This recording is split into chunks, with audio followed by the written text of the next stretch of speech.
जब जाइएगा तो वहां पर देखना भक्ति का प्रभाव क्या है।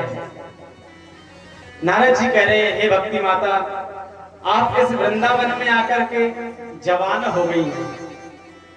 वृंदावनस्य संयोगात्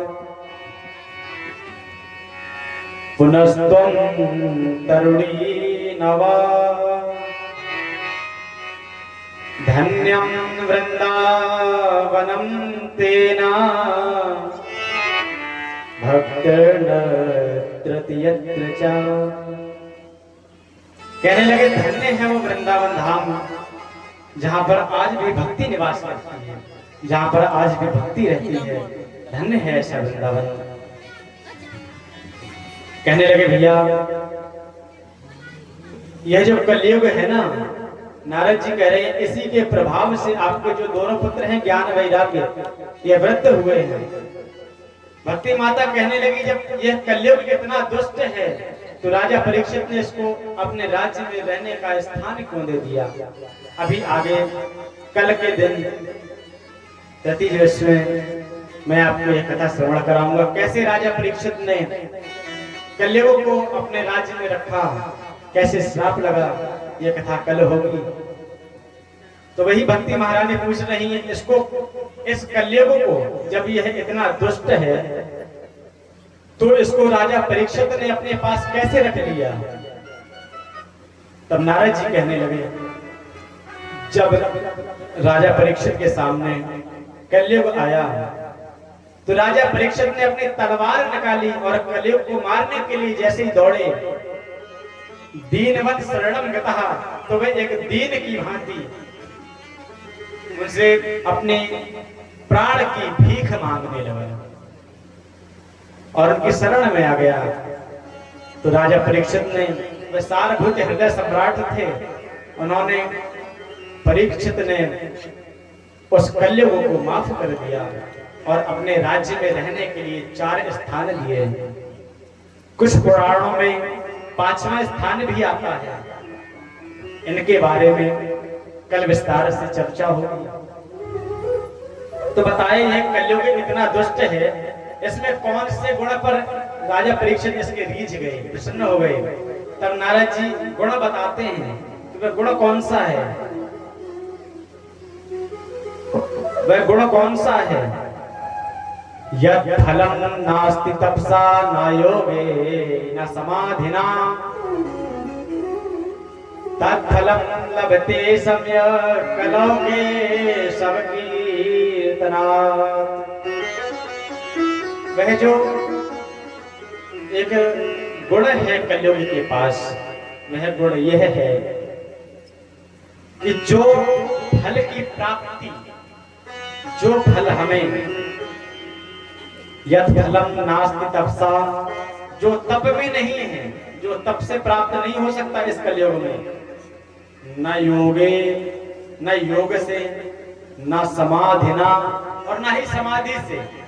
अब चाहे जितना तप कर लें, तपस्या कर लें और चाहे जितने योग कर लें, चाहे समाधि कर लें, वह फल प्राप्त नहीं होगा। कौन सा फल? तत्फलम लभते सम्यक् कलौके शवकीर्तनात्। वह फल हमें इस कलिकाल में, इस कलयुग में केवल मात्र भगवत नाम संकीर्तन से प्राप्त हो जाता है। गोस्वामी तुलसीदास जी महाराज ने भी कहा, मैंने अभी बताया, कलयुग केवल नाम आधारा, सुमिर सुमिर नर उतरहि पारा। एक और बताया, कलयुग केवल हरि गुण गा।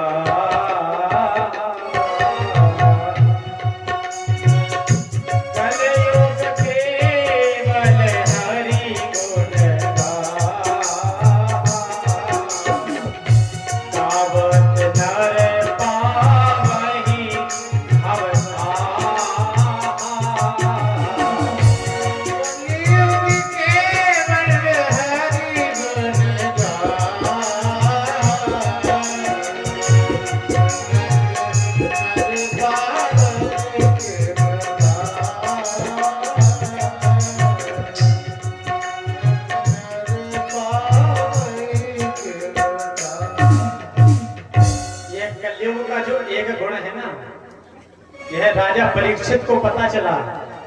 नारद जी कहते हैं, हे भक्ति महारानी, जब परीक्षित को पता चला तो उन्होंने कलयुग को अपने राज्य में रख लिया।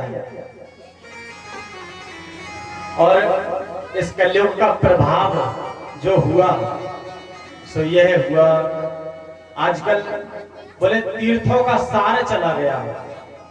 तीर्थ स्थलों पर जाओ तो वहां पर देवता लोग निवास करना बहुत कम पसंद करने लगे हैं। तीर्थों में क्यों करने लगे ये कम पसंद? अति उग्र भूरि कर्माणो नास्तिका रौरवा जना ते अपि तिष्ठन्ति तीर्थेषु तीर्थसारस्ततो गतः। तीर्थ का सार चला गया। क्यों? क्योंकि जो नास्तिक हैं, रौरवा जना, एक रौरव नरक का वर्णन है जो भागवत जी में भी है, रामकथा में भी है, शिव महापुराण में, विष्णु महापुराण में, समस्त पुराणों में जहां तक नरकों के वर्णन में एक रौरव नरक का वर्णन है। रौरव तो कहा जो व्यक्ति इतने दुष्ट हैं, नास्तिक हैं, जिन्हें रौरव नरक में जाना चाहिए, वो भी केवल रुपए के बल पर, आजकल ज्यादा पैसा हो गया, बोले भैया वृंदावन में थोड़ी सी जगह खरीद लें और वहां अपना घर बना देते हैं, वहीं रहेंगे। जीवन में चाहे जितने पाप कर लिए हों और जाकर के अब वृंदावन में बस जाएंगे, थोड़ा सा उद्धार हो जाएगा। और आजकल के अगर आप वृंदावन जाओ, भैया तो गए हुए हैं वृंदावन, जो हमारे परीक्षित जी हैं वो तो वृंदावन गए हैं, वहां देखो तो ऐसे ऐसे लोग वहां पर घर बना लिया कि आजकल के तौर पर भूमि लेना कठिन हो गया है। बहुत महंगाई चल रही है वहां। तो क्यों चल रही है? मांग ज्यादा है। तो बता रहे हैं, तेपि तिष्ठन्ति तीर्थेषु तीर्थसारस्ततो गतः। वो लोग, ऐसे लोग जो नास्तिक हैं, दुष्ट हैं, वो भी जा करके अपना कल्याण करने के लिए अंत में तीर्थों में घर बना लेते हैं, निवास करने लग जाते हैं। तो देवता रहना पसंद नहीं करते, इसलिए तीर्थों का सार चला गया। और बताया तप का सार कैसे चला गया। बोले जो तप है, एक संत तप करता है अगर, तो काम क्रोध लोभ मोह है इनको नहीं छोड़ता, इसलिए तप का सार जा रहा है। और ये ग्रंथ है, ग्रंथ का भी सार चला जा रहा है। कोई भी किसी को भी कैसा भी आकर के सुनाने लगता है, उससे ग्रंथ का सार कम हो जाता है। अगर आपने रामचरितमानस में सुना हो, ना सुना हो तो मैं सुना दूं। राम जी जब वनवास के समय में राम जी ने लक्ष्मण को उपदेश दी, जब सीता जी का हरण हो गया ना, तब किष्किंधा कांड की एक बात आती है।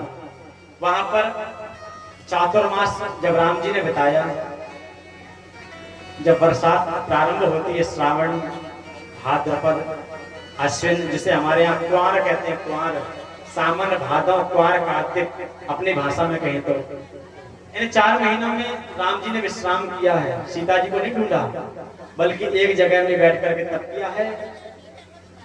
इस बीच में लक्ष्मण को उपदेश भी देते थे, बीच बीच में ज्ञान देते थे कि क्या करना चाहिए, आगे क्या नहीं करना चाहिए। इसलिए बड़ों को भी छोटों को ज्ञान देना चाहिए। जो बड़े होते हैं ना, तो उनका यह फर्ज है कि अपने छोटे को कुछ ज्ञान दें। और छोटे आजकल ऐसे हैं महाराज कि वो महाज्ञानी बन गए, तो वो ज्ञान लेना नहीं चाहते आजकल। ऐसा नहीं होना चाहिए, छोटों को बात समझना चाहिए और बड़ों को ज्ञान लेना चाहिए, यह कायदा है। तो राम जी भी कुछ सिखा रहे हैं लक्ष्मण जी को। वहां उन्होंने एक दोहा कहा, गोस्वामी तुलसीदास जी महाराज ने भी लिखा, हरित भूमि तृण संकुल समुझ पर ही नहीं पंथ, जिमि पाखंड वादते गुप्त हो ही सद ग्रंथ। उन्होंने बताया कि जब बरसात नई नई होती है, बरसात नई नई होती है ना, जब तब जो पगडंडियां होती हैं उन पे भी घास निकल आती है। खेतों में आपने देखा होगा, उसमें हरित भूमि, भूमि हरी हो जाती है। हरित भूमि तृण संकुल समझ पर ही नहीं पंथ, उनमें रास्ता देखना भी मुश्किल हो जाता है। फिर रास्ता दिखाई नहीं देता। अगर कुछ समय तक उस रास्ते से कोई ना निकले तो रास्ता यह समझो कि जहां तक बंद ही हो जाता है। फिर समझ में नहीं आता कि कहां से हमारी पगडंडी थी यहाँ पे। और इसी प्रकार से जिमी पाखंड बाधते लुप्त हुए सदग्रंथ, जो वास्तविक ग्रंथ हैं, जो पाखंड की वजह से कोई ना तो उनको समझ पा रहा है, ना सुनना पसंद कर पा रहे हैं, ना सुनाना पसंद कर पा रहे हैं। इसलिए ग्रंथ का जो सार है वह धीरे धीरे कम हो रहा है। आजकल हम ही देख रहे हैं यहाँ पर, आजकल जो चल रहा है कथाओं में ज्यादातर देखा होगा, हमने तो भैया देखा है, एक बहुत बड़ा चिमटा होता है, चिमटा। आजकल वही चल रहा है कथाओं में ज्यादातर। अगर आपको देखने का सौभाग्य ना मिला हो तो यह सौभाग्य हमको मिल चुका है। हमने कथाओं के बीच में चिमटा देखा है, वो बजता है और एक घड़ा बजाते हैं, घड़ा। वो यहाँ अपने यहाँ से ज्यादा दूर नहीं है, शायद हमारे इंस्ट्रूमेंट में से कोई गई हुई इटावा और या साइड में, और आपके साथ में कोई मिला हो, उस तरफ चल रहा है ये। वहां कथा नहीं कही जाती, वहां व्यथा कही जाती है, व्यथा। व्यथा समझते हैं ना? तो यहाँ पर जितनी देर बैठे मन लगा करके कथा सुने, वही आज यहाँ पर कह रहे हैं कलयुग का ये प्रभाव है। जब भक्ति महारानी नारद जी से कहते कहते जब परेशान हो गई तो उन्होंने अंत में एक बात कही कि नारद जी, आपके दर्शन से ध्रुव महाराज को, ध्रुव जब तपस्या करने जा रहे थे तब नारद जी उनको मिले, मैं आगे कथा सुनाऊंगा, तब उनको नारद जी मिले। और उसी मध्य में फिर बाद में उनके दर्शन के बाद उन्हें प्रभु की प्राप्ति हुई, ईश्वर की प्राप्ति हुई। प्रहलाद जी को नारद जी मिले, तब उन्हें जाकर के ईश्वर की प्राप्ति हुई। तो नारद जी, जिसको भी आपका दर्शन हो जाता है उसको ईश्वर की प्राप्ति हो जाती है। कहा मुझे आपका दर्शन हुआ, मेरे पुत्रों को आप कम से कम इनको युवा तो कर ही सकते हो। बताओ ऐसी कौन माता होगी जो अपने आप में जवान रहे, उसके बेटे बूढ़े नजर आने लग जाएंगे। अगर किसी माता का कोई ऐसा पुत्र हो जिसके बाल सफेद हों, पूरे शरीर में झुर्रियां पड़ी हों, तो क्या वो माता अपने आप को अच्छी मानेगी कि मेरा बेटा जन्म से ही बूढ़ा लग रहा है? तो वही भक्ति महारानी की स्थिति है। तब नारद जी उनको समझा रहे हैं कि हे भक्ति, ज्यादा परेशान मत हो, आप तो उनकी प्राण प्रिया हैं। वह प्रभु अब कहीं नहीं गए, अवश्य आपका दुख दूर करेंगे। नारद जी ने आगे वेद वेदांत घोषिष्ठ गीता पाठ्य मुहुर्मुहु वेद वेदांत आदि श्रवण कराए। गीता को तो कई बार दोहराया, परंतु जब ज्ञान वैराग्य की चेतना नहीं खुली तब उन्होंने भक्ति महारानी जब परेशान हुई और नारद जी परेशान हो गए तब बैठ गए थक करके। अचानक ज्ञान वैराग्य कुछ क्षण के लिए उन्हें मूर्छा आती और जैसे ही खड़े होते महाराज फिर से गिर जाते। और जब यह सीन चलता रहा, यह क्रम, तब उस समय एक आकाशवाणी हुई, कहने लगी हे नारद, व्योमवाणी तदेवान, व्योमवाणी तदेवान भूमार से खिद्यतामिति उद्यमः सफलस्तेयं भविष्यति न संशयः। आपका उद्यम जो आप कर रहे हैं ना, अवश्य ही सफल होगा। बोले कब सफल होगा? तो उन्होंने बताया एक दातम सत्कर्म, आप सत्कर्म करो। अब नारद जी कहने लगे भैया सत्कर्म करो। अब तक जो हम यह कर रहे थे, गीता का पाठ सुना रहे थे, इनको ज्ञान वैराग्य को कथा सुना रहे थे, पुराण सुना रहे थे, वेद वेदांत सुना रहे थे, तो ये सत्कर्म नहीं है, अच्छा काम नहीं है। तो बोला और कौन सा वो सत्कर्म है? आखिर वह सत्कर्म क्या है? और कहा वह सत्कर्म आकाशवाणी कहने लगी, कोई आपको ऋषि बताएंगे, ऋषि। अब नारद जी कहने लगे भैया ये आगे सत्कर्म ही तो है, हम कोई बुरा काम तो कर नहीं रहे थे। वेद पढ़ाया सुनाया, गीता पढ़ाई, वेदांत सुनाए, और कहा जब यह कह रहे और हाँ कह रहे हैं ऋषि बताएं, कम से कम ऋषि का नाम बता देते, कौन साधु बताएंगे। हम सीधे उनके पास चले जाते हैं, ना तो कोई संत का नाम बताया और आकाशवाणी बंद होगी, इतना कहेंगे। अब क्या करें, बड़ी समस्या। अब नारद जी महाराज भटकने लगे, संतों के पास जाने लगे। अब जैसे ही संतों ने सुना, उनको खबर में लगी कि भैया देवर्षि नारद, जो देवताओं के भी ऋषि कहे जाते हैं, इतने बड़े संत, वह ऋषियों के पास में जा करके पूछ रहे हैं कि अगर हमें कुछ सत्कर्म बता दो जिससे ज्ञान वैराग्य की मूर्छा जागृत हो जाए। आखिर वह सत्कर्म कौन सा है, इसकी खोज में आ रहे हैं। तो जो संत थे वो मौन धारण करके बैठ गए, तपस्या में बैठ गए तुरंत। क्यों? क्योंकि उनको सत्कर्म तो पता ही नहीं है, सत्कर्म तो पता ही नहीं है उनको, इसलिए वो बैठ गए अपने मौन धारण करके। अब अगर आपको पता चल जाए कि यहाँ से कोई निकल रहे हैं और हमसे कुछ पूछ देंगे, मान लो पुलिस वाले निकलने लगे और पूछ दिया कि भैया फलाने का घर बताओ, और आपको पता नहीं है, तो ज्यादा ना कहेंगे तो एक तो खरी खोटी सुनाई देंगे। तो अगर आपको पहले से पता चल जाए कि फलाने का घर पूछ रहे हैं और हमें पता नहीं है, तो वहां से भाग जाएंगे। क्यों? कौन चक्कर उनके चक्कर में पड़े। वही आज संत कर रहे हैं सब। नारद जी को सुना, नारद जी आ रहे हैं, तो सब संत कुछ भाग गए वहां से, कुछ तप में ध्यान में बैठ गए और अपने चेलों से कह दिया, शिष्यों से कि कह देने महाराज जी हमारे गुरु जी तप में बैठे हैं, अभी बोलेंगे नहीं, उनको जगाना। तो कहने लगे भैया, अब नारद जी भटकने लगे, भटकते भटकते चलते चलते चलते चलते उनकी मुलाकात बद्रीनाथ धाम में। उनके बड़े भैया जो सनक सनातन सनत कुमार, उनसे हुई है। अभी कुछ समय पहले मैंने बताया था इनकी मुलाकात हुई नारद जी की, वो बात अब आई है। इनकी मुलाकात क्यों हुई? सनकादिकों ने पूछा आप क्यों भटक रहे हैं, तो इसलिए बताया ये सब कि मैं इसलिए भटक रहा हूँ, मुझे भक्ति महारानी मिली वहां वृंदावन में, उनके पुत्र हैं ज्ञान वैराग्य, उनकी मूर्छा जागृत करनी है, इसलिए मैं भटक रहा हूँ। बात समझ में आ रही है? इसलिए कह रहे हैं। अब कहा भैया वह सत्कर्म कौन सा है आपको पता है? सनकादिक कहने लगे हाँ पता है। कौन सा है? सत्कर्म सूचको नूनम, सत्कर्म सूचको नूनम ज्ञान यज्ञ स्मृतो बुधै, श्रीमद्भागवतालापः सतुगीतः सुखादिभिः।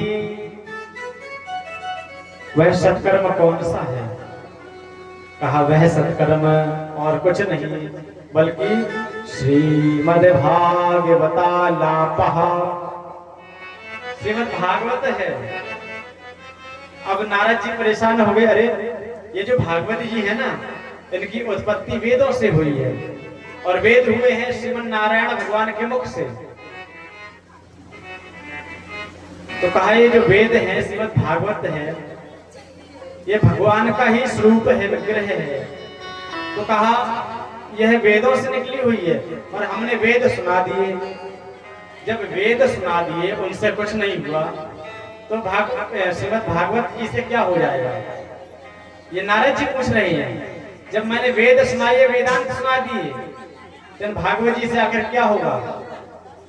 तब श्री सनकादिक भगवान इन्होंने यहाँ पर 3 उदाहरण दिए। 3 आमूलाग्रम रसरसतिष्ठन् नास्तेन स्वाद्यते यथा सबूयः सम पृथक् भूतः फले विश्व मनोहरः।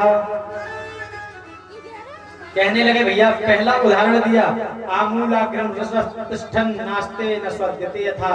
आम का पेड़ देखो, आम का पेड़ देखो, आम का फल होता है कितना मीठा होता है। आजकल के जमाने में, आजकल जो वर्तमान में समय चल रहा है, आम का ही चल रहा है। आम का समय चल रहा है वर्तमान में, प्राय सबके घरों में आम ही मिलते हैं आजकल।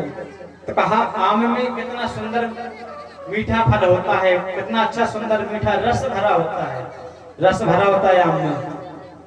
कहा हे नारद, आपने कहा कि ये वेदांत वेद इन्हीं से निकली हुई है ये भागवती, तो इनसे क्या हो जाएगा?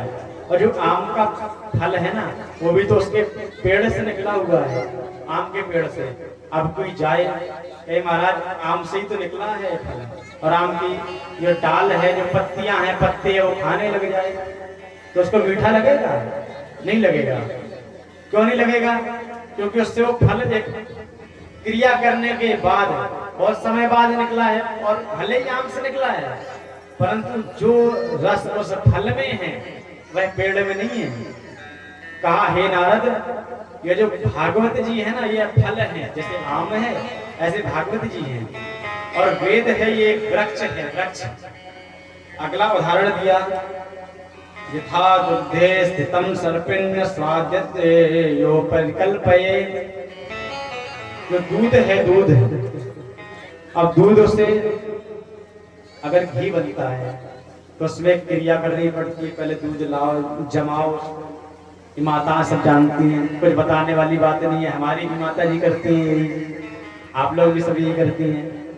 दूध को जमाते हैं, जमा करके उससे फिर उसको मथ करके मक्खन निकाल करके फिर उसको उबाल करके फिर घी बनाते हैं, फिर उससे बढ़िया पूड़ियां निकालते हैं। ऐसे ही तो है। और अगर कोई कहे भैया दूध से ही तो घी बना है, अगर घी खत्म हो जाए, चलो दूध से बना लो, कोई बात नहीं, दूध से पूड़ियां निकालिए, तो निकल आएंगी पूड़ियां? कभी निकालिए किसी ने दूध से पूड़ियां? निकलेंगे तो घी से, भले ही दूध से ही घी बना है। तो कहे दूध है ना, यह है जैसे वेद है, और ये भागवत जी है ना, ये घी है, ये बताया गया है। अनेक उदाहरण दिए, और नारद जी को जब बात समझ में आ गई तो उसकी महिमा का गान करने लगे, कहने लगे ये जो सत्संग है, भाग्योदयेन बहुजन्म समर्जितेन सत्संगमं च लभते पुरुषो यदा वै अज्ञान हेतु कृत मोह मदांधकार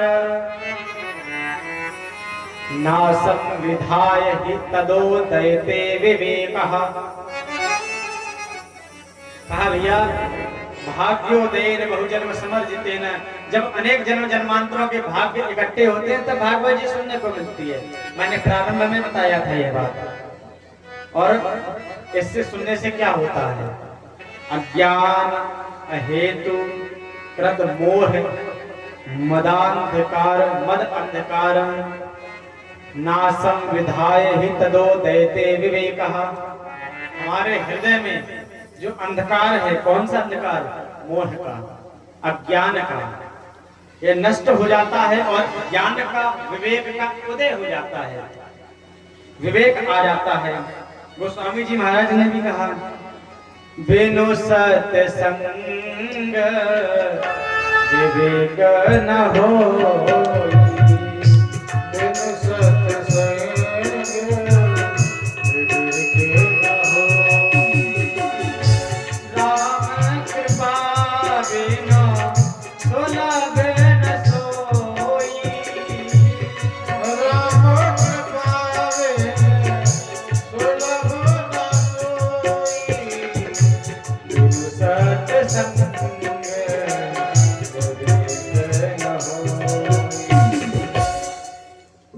बिना सत्संग के विवेक की जागृति नहीं होती।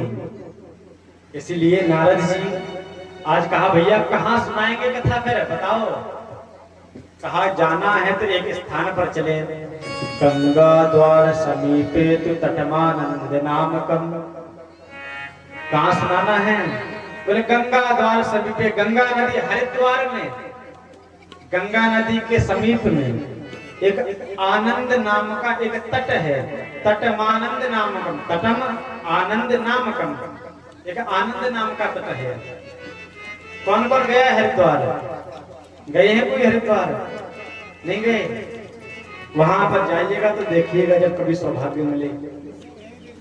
एक आनंद नाम का एक तट है, वहीं पर ही कथा हुई। और जब कथा हो रही है कहा भैया कथा कौन कर रहा है? जब सुना संतों ने, कहा सनकादिक कर रही कथा, सनत कुमार जी। और सुन कौन रहा? यजमान कौन है? और यजमान है श्री नारद जी। अब जब संतों ने सुना तो भारी संतों की जमात आ गई। भृगु वशिष्ठ च्यवनस्य गौतमो मेधातिथि देवल देवरातो रामस्तथागादि सुतश्च साकलो मृकंड पुत्रातिथ पिप्पलादः। ये संतों के नाम है। मैं श्लोक इसलिए बोल रहा हूँ, इनके सुनने से ही ये भागवत जी के जो श्लोक है ना, श्लोक भले ही आपके समझ में ना आए, ये मंत्र हैं। जो भागवत जी के जो श्लोक हैं, मंत्र हैं, ये इन्हें सुनाना चाहिए। और आजकल सुनाते इसलिए नहीं है क्योंकि अर्थ ही नहीं पता, इसलिए आजकल सुनाए नहीं जाते। और जो जनता होती है श्रोता, वो कहानियां सुनने में इंटरेस्ट रखते हैं। और कल्याण उनसे नहीं होना, कल्याण इनसे होना है। इसलिए श्लोक भले ही समझ में ना आए, परंतु आपके अगर कान में पड़ रहे हैं, कान के माध्यम से आपके हृदय में ये श्लोक जा रहे हैं, तो पद्म पुराण स्कंद पुराण में लिखा, कंपन्ति सर्व पापाणि, सभी पाप हैं कांपने लगते हैं। जितने भी पाप हमारे अंदर है कांपने लगते हैं। अब कहाँ जाएं? इनके हृदय में तो ये पुण्य आ रहे हैं, हम कहाँ जाएं? सब दूर भागने लगते हैं। इसलिए श्लोक सुनना चाहिए। और यहाँ संतों के नाम है, योगेश्वरो व्यास पारा सरोचा छाया सुकोजा जहलिजन मुख्याः सर्वेप्यमि मुनिगणः सह पुत्र शिष्याः स्त्री स्वस्त्रीभ्यायुरति प्रणयेन युक्ताः। अकेले नहीं आए, सर्वेप्यमि मुनिगणः सह पुत्र शिष्याः, अपने पुत्रों को, कुछ गृहस्थ संत भी थे, अपने पुत्रों को और अपनी पत्नियों को, अपने बालकों को साथ में लेकर के आए। और यहाँ तो हम देख रहे हैं भैया, जुलुआ में अगर पता चल रहा है कि यहाँ कथा हो रही है, तो यहाँ पर इतने पुण्य वाले लोग हैं। हालांकि पुण्य वाले तो हैं क्योंकि यही आपके ही पास में, हालांकि हमारी जन्मभूमि भी पास में ही है, तो पास में गांव में किनारे वेदवती माँ गंगा बह रही है, बेतवा बह रही है। और यह पुण्य स्थली जो भूमि है जुलुआ, इस जुलुआ धाम में एक बड़ा ही दरबार भी लग रहा है हनुमान जी महाराज का। और परम पूज्य प्रातः स्मरणीय श्री श्री खजाराट स्वामी श्री प्रेमानंद जी महाराज और अखंडानंद स्वामी जी महाराज की पुण्य स्थली भी है। और हमारे पूज्य पिताजी, उनका गुरुद्वारा भी है, यह कहें तो इस हिसाब से यह पुण्य भूमि तो है। और यहाँ हमारा भी एक सौभाग्य है कि हम यहाँ पर बैठ कर के कथा श्रवण करा रहे हैं। और आप सबका भी पुण्य है कि जो आप कथा श्रवण कर रहे हैं। परंतु कुछ भैया महापुण्यमयी होते हैं, कुछ जिनके पास ज्यादा पुण्य हो जाता है तो वो कथा में नहीं आते फिर, क्योंकि एक बात होती है ना, ओवरलोड हो जाते हैं। फिर अगर कथा ज्यादा होगी तो फिर क्या करेंगे इतने पुण्य का, इसलिए कथा सुनने नहीं आते। और यहाँ बताया जा रहा है जो बड़े बड़े सिद्ध संत हैं वह सहपुत्र शिष्य अपने पुत्रों को भी लेके जा रहे हैं, अपने शिष्यों को लेके जा रहे हैं, अपनी पत्नियों को लेके जा रहे हैं साथ में। कथा कहाँ प्रारंभ हुई, कैसे प्रारंभ हुई? आज बालू का आसन लगा गंगा जी के किनारे, सनत कुमार जी उस पर विराजमान हैं। नारद जी ने संकल्प लिया भागवत करवाने का और भागवत जी प्रारंभ हुई। हम और आप सब महात्मा सुन रहे हैं अभी भागवत जी का महात्मा, तो इसकी महिमा सुन रहे हैं। तो महिमा को पहले सनकादिकों में सनत कुमार जी जो बैठे हैं उन्होंने पहले महिमा का गायन किया। कहने लगे, सदा सेव्या श्रीमद्भागवती कथा यस्याः श्रवण मात्रेण हरिश्चित्तं समाश्रयेत्। सदा सेव्या श्रीमद्भागवती कथा, भागवत जी जहां भी हो ना उनका सदैव सेवन करो। सेवन करने का तात्पर्य है सदैव श्रवण करो। यहाँ पर हमेशा भागवत जी को श्रवण करो, हमेशा श्रवण करो। बोले श्रवण करने से क्या होगा? यस्याः श्रवण मात्रेण, इसको सुनने मात्र से ही हरि चित्तम समाश्रयेत, हरि आकर के हमारे चित्त में, हमारे हृदय में आकर के विराजमान हो जाएंगे। और फिर विराजमान ऐसे होंगे कि फिर जाने वाले नहीं हैं। इसलिए बड़े भाव से कथा सुनना चाहिए। खुद भी आए, अपने पड़ोसियों को भी लेकर के आए, और उसका भी फल मिलता है, उसका भी फल मिलता है। हम यहाँ बैठ करके भले ही कथा श्रवण करा रहे हैं आप लोगों को, इसका फल हमें भी मिलेगा, इसका जो फल है वो हमें भी प्राप्त होगा। इसलिए कथा सुनना चाहिए, सुनाना चाहिए। इसकी महिमा का वर्णन आगे कर रहे हैं। कोई व्यक्ति चाहे कितने भी बड़े यज्ञ करवा ले, एक वो यज्ञ होता है स्वाहा स्वाहा करते, एक वो यज्ञ होता है, संभवतः हमारे इस ग्राम में भी हो रहा होगा, हुआ होगा, जुलुआ में होता है।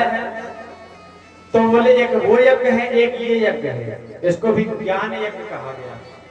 ये हमारे कान में जो मंत्र जाने हैं ना, यही आहुति है, उनमें स्वाहा करके आहुति देते हैं।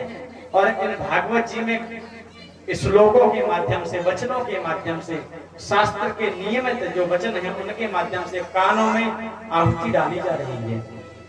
इसलिए भागवत जी की कथा सुननी चाहिए। तो कोई व्यक्ति अगर अश्वमेध सहस्राणि वाजपेय शतानि च सुख शास्त्र कथा याच कलाम नारहति षोडशी, एक यज्ञ होता है अश्वमेध यज्ञ, सुना हो अगर। पहले होता था, भगवान श्री राम ने भी करवाया, उस यज्ञ में घोड़ा छोड़ा जाता था, इसलिए उसका नाम अश्वमेध पड़ा। कोई व्यक्ति अश्वमेध सहस्राणि, हजारों अश्वमेध यज्ञ कर ले, वाजपेय शतानि च, और सैकड़ों वाजपेय यज्ञ कर ले, फिर भी इतने करने के बाद भागवत जी की महिमा में कहा गया कलाम नारहति षोडशीम, उसका 16वां भाग भी कोई एक बार भागवत जी करा ले और इतना सब कर ले, तो भागवत जी की महिमा के आगे बस 16वां भाग है उनका। भागवत जी की इतनी महिमा बताई गई है। और जिस स्थान पर भागवत जी हो रही है उस स्थान की महिमा पहले बताया कहाँ होनी चाहिए भागवत, तो कहा सबसे पहला कार्य है किसी तीर्थ स्थल में हो, अनंत गुना फल प्रदान करती है भागवत। जाकर के वृंदावन, काशी, चित्रकूट, मथुरा, हरिद्वार इत्यादि तीर्थों में जाकर के पहले, और जो अन्य तीर्थ हैं, तीर्थ स्थलों में जाकर के कथा करनी चाहिए। वहां ना जा सके तो फिर किसी नदी किनारे करनी चाहिए। और हमारा आपका तो एक सौभाग्य ही है जो नदी किनारे कथा हो रही है। और आगे बताया गया अगर हालांकि नदी किनारे ना मिले समय, ना व्यवस्था हो, तो बोले किसी मंदिर प्रांगण के पास में, अथवा अंत में बताया अपने ही घर पे करवाएं, किसी और दूसरे के घर में जाकर के ना करवाएं कि वहां मैदान है वहां करवा लो, अच्छा, या तो फिर किसी मंदिर प्रांगण में करवाएं तो अच्छी बात है। तो बताया अपने घर में करवाएं, और जिस घर में भागवत जी हो रही है वही घर तीर्थ बन जाता है, क्योंकि यहाँ आप पूजन करते हैं सुबह सुबह और आवाहन होता है सबका, तो वह स्थान भी तीर्थ बन जाता है।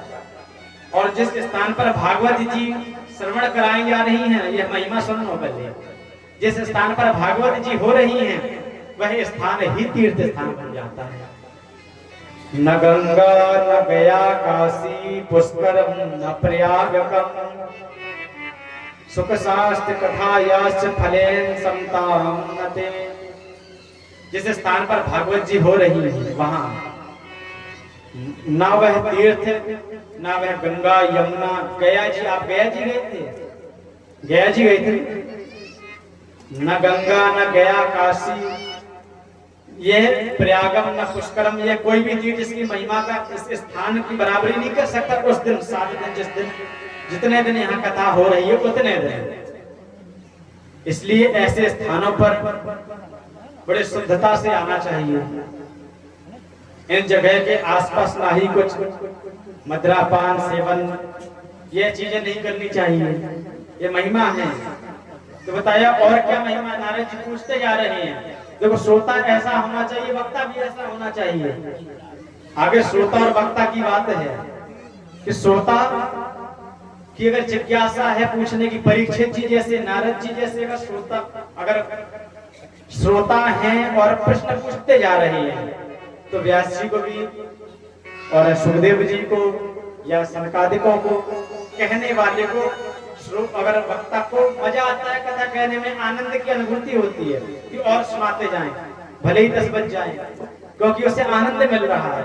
श्रोता प्रसन्न है, वक्ता प्रसन्न है, तो एक जिज्ञासा होनी चाहिए जानने की। तो नारद जी ने कहा अच्छा और कौन कौन इसकी महिमा गायन करूं, क्या क्या महिमा है, कौन कौन से पुण्य है। तो बताया कोई व्यक्ति अगर जीवन भर उसने कोई अच्छा काम ना किया हो, आजन्म मात्र ये न सठे न किंचन चित्तम विधाय हि तदो सुख शास्त्र कथा न पीता। तो जिस व्यक्ति ने जन्म से लेकर के और अभी तक या अंत समय तक उसने कथा नहीं सुनी और मूर्ख है और कथा नहीं सुनी, और कैसा है, चांडाल वच्च, चांडाल के समान है, खरवच्च, खर कहते हैं गधा को, खर कहते हैं संस्कृत में गधा को, अगर खर है या गधा है वो कैसा है, जिस व्यक्ति ने अपने पूरे जीवन में अगर कथा श्रवण नहीं की, कैसा है, चांडाल वच्च, चांडाल के समान है, खरवच्च, खर की गधा के समान है, जिंदगी भर जीवन भर बोझा ढो रहा है वो परिवार का और कुछ नहीं है। चांडाल वच्च खरवच्च वदते ननीतम, कथा नहीं सुनी पर जीव मिथ्या स्वजन्म जननी जन दुख भाजा। और बताया, बोला कैसा है, बोला जब कोई जीव माता के गर्भ से जन्म लेता है, जब कोई बालक माता के जन्म से जब गर्भ से जन्म लेता है ना भैया, तो बहुत ही अथाह है, एक पीड़ा होती है जिसे प्रसव पीड़ा कही जाती है। गर्भ के समय में माँ को बहुत ही दुख होता है, वह पीड़ा सहनी पड़ती है। तो कहा कि मिथ्या स्वजन्म जननी जन दुख भाजा, उसने अपने जननी को मतलब माता जी को जन्म के समय की जो पीड़ा होती है जन्म की, उसने व्यर्थ में बेकार में ही वो पीड़ा दी है अपनी माता को, उसका कोई मतलब नहीं वो उसके जन्म का। यह भागवत जी में सनकादिक सुना रहे हैं। और वहां चले तो तुलसीदास जी महाराज ने भी कहा, पुत्रवती जोगती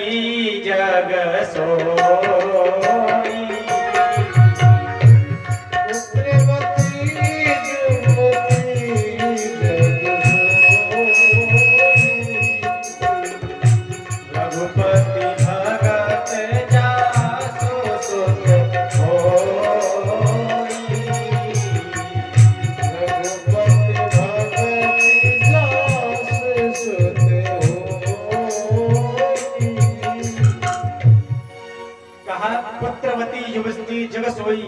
कहा ठीक है, नारद जी ने कहा आपने बता दिया, ऐसा जो बालक जन्म लेगा कि जिसने जीवन में कभी भी कथा श्रवण नहीं की, तो वह चांडाल है, खर के समान है, उसने अपनी माता को प्रसव की पीड़ा व्यर्थ में दी। तो कहा माता की जो कोख है, कोख वह कब पवित्र होती है, तो कहा जो माता वही पुत्रवती कही जाएगी जिसका पुत्र रघुपति भगति जात सुस्त होई, जिसका जो पुत्र है भगवान का नाम लेता है, भगवान का भक्त है, भगवान का नाम ले, वह माता की कोख पवित्र है, उस माता का गर्भ है वो पवित्र हो जाता है। और जिस माता के गर्भ से कोई ऐसा बालक जन्म ले ले जो कभी भगवान का नाम न ले, को कर्म करे, तो महाराज कुछ ना कुछ ये पाप कर्मों का भी फल हो जाता है कि हमने उतने पुण्य नहीं किए तो इसका फल भी ये मिलता है। हालांकि संस्कार देने चाहिए, कोई कैसा भी हो, संस्कार देते देते देते देते रसरी आवत जात ते सिल पर परत निशान। कुएं में जो पहले रस्सी जलती थी ना, तो उसको अगर बार बार खींचते थे पानी निकालते समय, तो रस्सी में तो ठीक है, उस पत्थर पे भी निशान आ जाता था। देखा है पहले आप लोगों ने। तो इसीलिए संस्कार देते रहना चाहिए, समझाते रहना चाहिए, कभी ना कभी बात समझ में अवश्य आएगी। आगे श्री सनकादिक जब ये कथा श्रवण करा रहे थे, तो उसी मध्य बीच में भक्ति महारानी प्रकट हो गई और प्रकट होकर के नृत्य कर रही है। और नृत्य करते करते श्री कृष्ण गोविंद हरे मुरारी का कीर्तन करने लगे। भक्ति ही सुतो तो तरुणो गृहीत्वा प्रेम करूपा सहसा विरासीत। श्री कृष्ण गोविंद हरे मुरारे नाथेति नामानि मुहुर्वदन्ति। भक्ति महारानी नृत्य कर रही है, वह तो नृत्य कर रही है, थोड़ा सा हम आप बैठे बैठे संकीर्तन ही कर लें। श्री कृष्ण गोविंद। देखिए भैया, संकीर्तन का एक नियम होता है, मैं बताऊंगा। अब आप लोगों को भले ही अगर जानकारी हो या ना हो, संकीर्तन में ताली बजती है। क्यों बजती है? सत्संग में इसलिए ताली बजती, आगे मैं आपको बताऊंगा, आगे भी ताली बजाई गई है इसी भागवत जी में। तो खास ताली क्यों बजती है? अब लोगों ने हंसाने के लिए चाहे जो जो बता दिए हो। एक व्यास जी कह रहे थे कि ताली इसलिए बजाई जाती है कि जिनके अगर पाप होते हैं तो ताली बजाने से झड़ जाते हैं, और वो जाकर के ना बजाने वालों के ऊपर बैठ जाते हैं।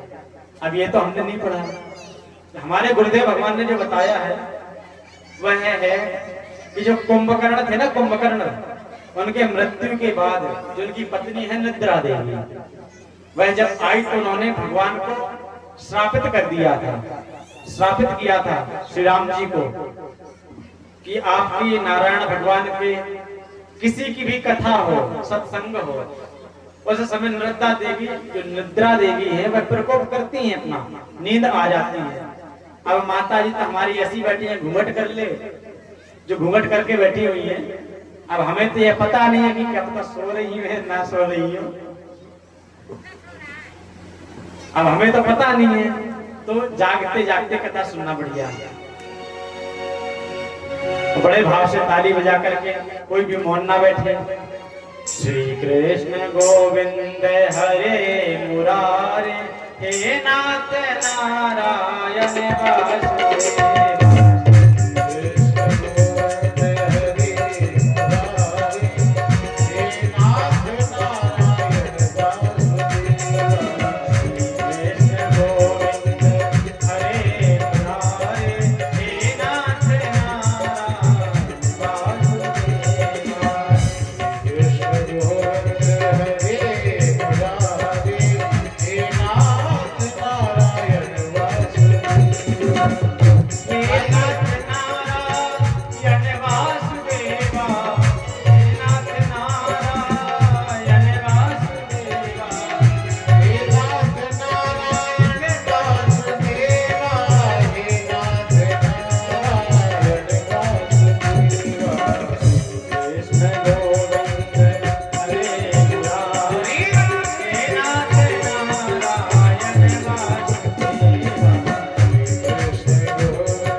बिहारी लाल की जय हो।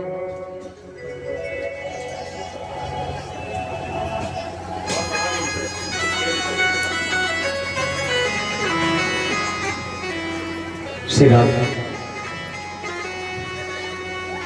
भक्ति महारानी जब बीच में आई और वहां पर नृत्य करने लगी और आगे जाकर के सनकादिकों से पूछने लगी, हे ऋषि मैं कहाँ बैठूं? पूछने लगी, सुतम च विस्तिष्ठम्, मैं कहाँ बैठूं?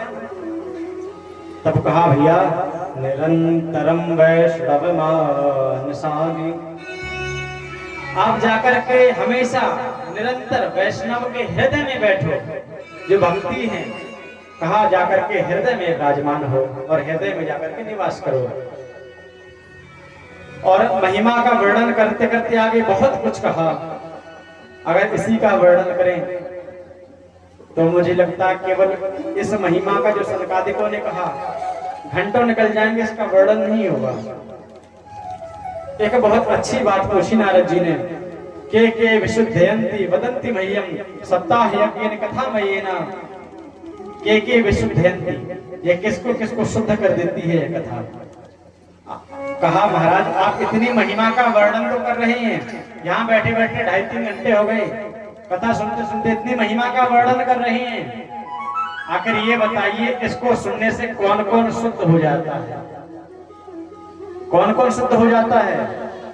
तो कहा, ये मानवाह पाप कृतस्तु सर्वदा, ये मानवाह, मानव नहीं कहा गया, मानवाह बहुवचन में है, मतलब जितने भी मानव हैं, कहने का तात्पर्य जितने भी मनुष्य हैं, ये मानवाह पाप कृतस्तु सर्वदा, जिन्होंने हमेशा पाप किए हों, जिन मनुष्यों ने सदा दुराचार रता कुमार्ग गाह, हमेशा विमार्ग पे कुमार्ग पे चलते रहे हों, गलत आचरण पे चलते रहे हों, क्रोधाग्नि दग्धः कुटिलश्च कामिनाः, क्रोधवादी क्रोध करते हों। हमारे ग्रंथों में कहा गया क्रोध नहीं करना चाहिए, क्रोध पाप कल मूल, क्रोध है पाप की जड़ है वो, इसलिए क्रोध नहीं करना चाहिए। कहा जो क्रोध करते रहे हो, कुटिल हो, कामी हो, वह व्यक्ति भी अगर सप्ताह ज्ञान यज्ञ की कथा सुन ले तो वह भी फिर से पवित्र, उसका हृदय पवित्र हो जाता है। और एक बात कही, सत्येन हीना पितृ मात्र दूषकाः, सत्येन हीना तो समझ में आता है कि झूठ बोलता हो, और आजकल सबसे ज्यादा झूठ कौन बोलवाता है? आमतौर पे सबको पता है, हमारे भाई साहब यही बुलवाते हैं झूठ। कहते हैं कहाँ हो, यहाँ से हेलो किया है, पता चला सरीला में, कहा बस वीडियो पहुंचने वाले हैं, बस 2 मिनट लगेगा हमें, यही होता है। कहा बस वीडियो पहुंचने वाले हैं, घर पे पहुंचने वाले थोड़ी देर में, और हैं भी वहां पे सरीला में, यही होता है। कहा सत्य नहीं ना, सत्य तो आजकल कोई मुश्किल है जो ज्यादातर बोले झूठी चल रही है, पर यहाँ पर जितनी देर से बैठो इस प्रांगण में, यहाँ सत्य की ही चर्चा है यहाँ पर, इसलिए हमारे धर्म को भी सत्य सनातन धर्म कहा गया। इसलिए और एक शब्द है पितृमात्र दूषका, यह क्या होता है? एक शब्द आया पितृमात्र दूषका। तो आजकल जो प्रथा गलत चल रही है कि जो धर्म, जो जाति वर्ण, जो व्यवस्था जो हमारे पुरखों से चली आ रही है कि अपनी जाति के साथ ही ब्याह करना चाहिए, यही नियम है शास्त्रों के पुराणों के अनुसार। परंतु आजकल ऐसा है कि अगर विलोम जाति में ब्याह हो जाए, विलोम जाति में, तो जो उनसे जो संतान उत्पन्न होती है उनमें पितृमात्र दोष लगा होता है, जिसको वर्ण संकर कहा जाता है। पितृमात्र दोष, इसको एक दोष का नाम है। तो कहा ऐसे व्यक्ति को भागवत जी की कथा सुनते रहना चाहिए, क्योंकि ऐसे का जो पितृपक्ष आता है ना, अब हम लोग पानी देते हैं पुरखों को, पानी पितृपक्ष में श्राद्ध के समय, तब उस समय में उनका पानी जो ऐसी संतान होती है, उनके पूर्वज पानी स्वीकार नहीं करते उनका, जो वर्ण संकर पर जो पितृमात्र दोष लगा होता है उनको, तो इनको कथा करवाते रहना चाहिए, सुनते रहना चाहिए। क्योंकि कभी ना कभी इनके ये जो पूर्वज है वो प्रसन्न होकर के कहने लगे कि हाँ अब ठीक है, अब तुम्हें पुण्य आने लगे हैं, तुम कुछ करने लगे हो। ये महिमा है। आगे बताते बताते सरकादेव कहते हैं मैं कहां तक इसकी महिमा का वर्णन करूं। कोई व्यक्ति अगर जीते जी कथा सुन ले और जीते जी अगर कथा ना कर सुन पाए, जीते जी तो ठीक है, मर जाए, अपने कार्य में विलीन होकर के अगर पाप करते करते मर जाए और कथा ना सुन पाए और उसके बाद किसी भूत प्रेत की योनि में चला जाए और फिर कथा सुनने पर उसका उद्धार हो जाता है। अब नारद जी तो भैया सनक गए, कहने लगे ये कुछ ज्यादा नहीं हो रहा कुछ। कहने लगे अब तक महिमा जो सुन रहे थे तब तक तो ठीक था, आपने इतना बोल दिया कि कर्म करते करते मर जाए और मर जाने के बाद भूत प्रेत बन जाए और भूत प्रेत बन जाने के बाद फिर अगर वो कथा सुन ले तो उसका उद्धार हो जाता है। क्या भैया आज तक कुछ हुआ ऐसा कि नहीं हुआ है, बताओ? कहा नहीं हुआ है। तब इस कलयुग के प्रारंभ के लगभग 30 वर्ष बाद श्री सुखदेव जी महाराज ने कथा श्रवण कराई राजा परीक्षित को। उसमें गोकर्ण प्रसंग है, गोकर्ण जी महाराज का, धंधकारी गोकर्ण इनका एक प्रसंग है जिसको गोकर्णोपाख्यान कहा जाता है। गोकर्ण जी का उपाख्यान इसको कहा जाता है। वही अब प्रारंभ होने वाला है। का एक इतिहास की बात है। एक नदी है तुंगभद्रा, उसके तट पर एक पंडित जी रहते हैं, आत्मदेव नाम है। उनका स्वभाव, उनका ज्ञान ऐसा है कि आसपास क्षेत्र में कोई उनके जैसा कोई दूसरा ज्ञानी नहीं है महाराज, इतने ज्ञान है। एक शब्द आया इसमें, श्रोतस्माते सुनिष्णातो द्वितीय एव भास्करः। वो दूसरे सूर्य भगवान के समान है। भास्कर कहते हैं सूर्य भगवान को। तो उनका ज्ञान इतना है कि दूसरे सूर्य भगवान के समान ज्ञान अगर कह लो तो कोई अतिशयोक्ति नहीं है इसमें, इतना ज्ञान है उनमें। और हमने यह भी सुना है शायद इस भूमि में भी ऐसे सिद्ध महापुरुष इस भूमि में भी हुए हैं कुछ, कि जिन्हें वेद वेदांत का इतना अनोखा ज्ञान, भविष्य बता दें। पूर्व का तो बता ही देते थे, भविष्य भी बता देते थे। हमने यहाँ सुना है इस गांव में, ये रुआ में ही थे आपके, संभवतः कुछ पीढ़ी पहले।